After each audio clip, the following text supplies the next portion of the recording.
Hi, hello. My name is Musaab. I am from Sudan.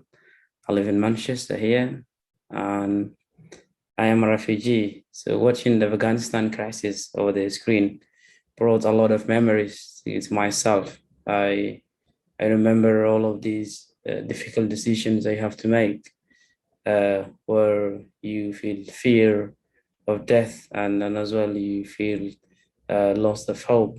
But as well, I remember the courage for life to find somewhere safe and better.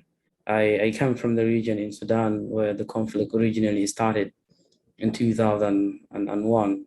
But as time passed, the conflict covered a lot of areas, or you could say most of areas of Darfur.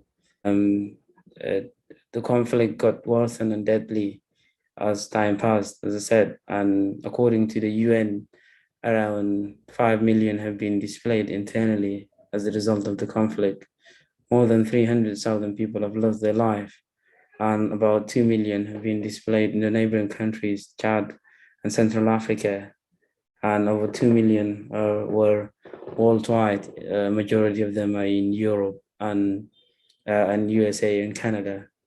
I am one of these 2 millions who all around, and I am here to share my story with you. I left Sudan in 2015 and got into a boat from Egypt to Italy, where I spent about 6 days in the water with kids and families, and with very little amount of food to have every day, where kids are crying because of hunger, and you see older people are struggling. We made it safely and got rescued by the Red Cross from the Mediterranean Sea and taken to Italy, where we were issued with the notice to leave the country within the 72 hours, in a country where you don't speak the language and you have to kind of find a way to leave the country in 72 hours. It was hard, but speaking to refugees and other asylum seekers who were outside in the streets near train stations and near bus stations trying to make it out of Italy, it was possible, but it was difficult as well. So I made it to France, and looking at it in France, where I have to kind of make other difficult decisions as well, and thinking about my family, my mom, who I've said goodbye to her over the phone, and telling her that I am going, and she was thinking that this is could be the last time I've speaking to her. And my dad, who was next to me and saying goodbye without looking at my eyes and looking at me, and my wife, I have to say goodbye to her over the phone. She accepted and understood the situation, and she tried to be encouraging and positive about it, that everything is going to be okay. But I knew it as soon as she closed the line, she will go and cry because I know who she is. Um, I am thinking about all of this while I am in France and in very cold weather, and I don't have somewhere or anywhere to go over the night, and I don't know where my next meal is coming. I registered with the France authority to claim asylum, which it could take about 4, 5, 6 months. Nobody knows how long it would take. You may end up taking drugs and to keep you warm, or stay around people who've taken drugs, where you may end up as well one day. So I decided to go to Cali, where there will be a lot of refugees around there trying to make it to the UK, and as well at the same time uh, register with the French authorities for the asylum applications. Either ways, you could be able to kind of have your claim looked at. So luckily, I made it to the UK, and this is why I'm speaking here today.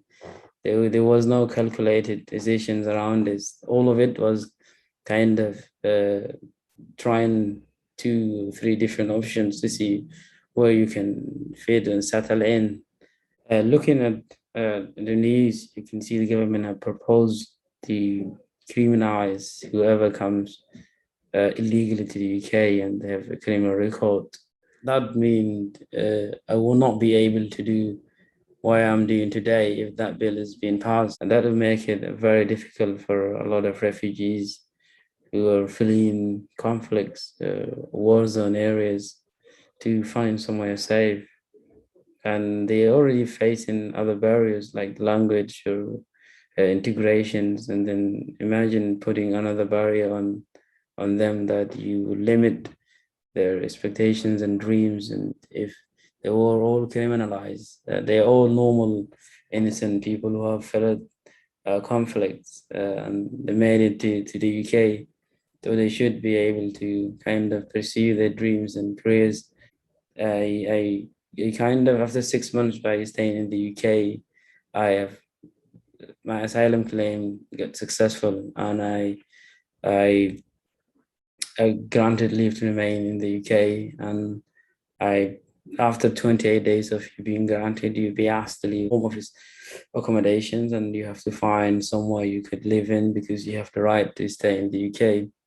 I presented myself homeless at one of the Caritas services here in Manchester, where I got offered the temporary accommodations, and as well enrolled in one of the in-house English classes, where I met a lot of people and volunteers.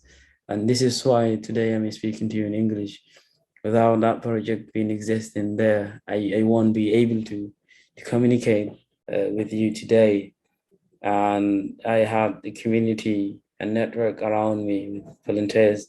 And later on, I started volunteering as well, which eventually turned out to be full-time employment for a year. And then because I decided to do a degree in accounting and finance in 2018, I turned to a part-time job. I completed my degree in last June, and now I have started a new job in an investment bank, Bank of New York, and I am trying to stay encouraged, just trying to stay positive and trying to give back to communities through their CSR. And I will keep my links with Caritas and around all of the refugee organizations around Manchester here. I'm thinking that I'm hopefully may be able to see my wife in the near future, as I applied for her to come over the UK, but the process is taking longer. And I am hoping to see my family as well one day. I really appreciate your support and taking the time to get involved in a local community who support refugees and let them feel welcome. And I really appreciate you taking time and listening to this video. Thank you very much.